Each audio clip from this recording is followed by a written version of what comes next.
Hi, I'm Dr. Yin, and today I want to show you the type of effect that scar tissue has on your body. So, to demonstrate, I have a slinky here. And a slinky is much like a spring. So if we're to open up the spring,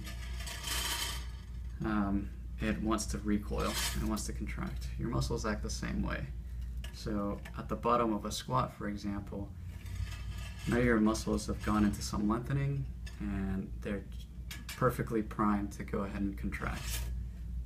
So the problem is that with use and the demand that's on them, situations like heavy exercising will develop scar tissue on the spring on your muscle.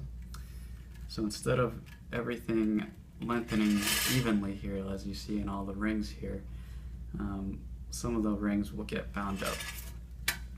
That will start to limit the strength of the tissue and the length of the tissue.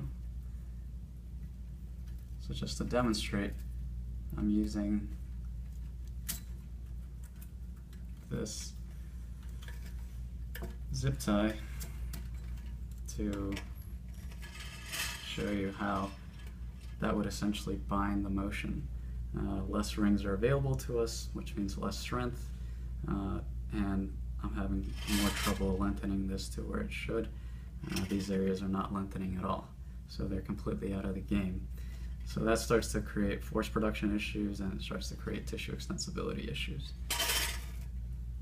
The way to treat that is to first do an assessment that will specifically find this area.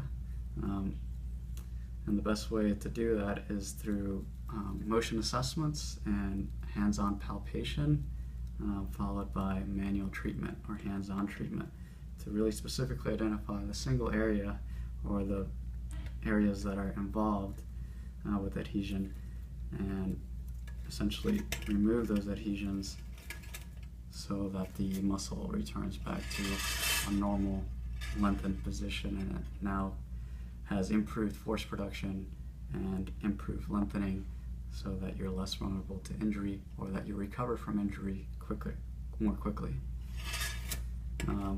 Ignoring these just simply leads to more compensation.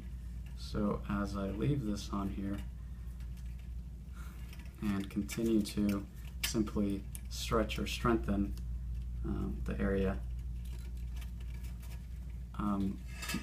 just strengthening and stretching the areas that are essentially healthy, overusing these areas.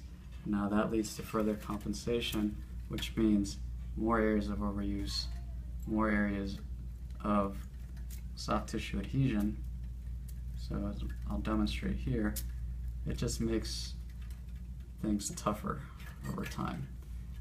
In real life, this might mean like your warm-ups take longer, you just feel less strength through the squat or other movements that you do in the gym,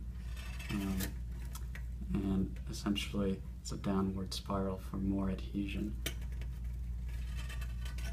So once again, an assessment really hones in on where these things are, and manual treatment specifically treats only the areas of involvement, leaving the healthy tissue alone, so that things are returned back to normal.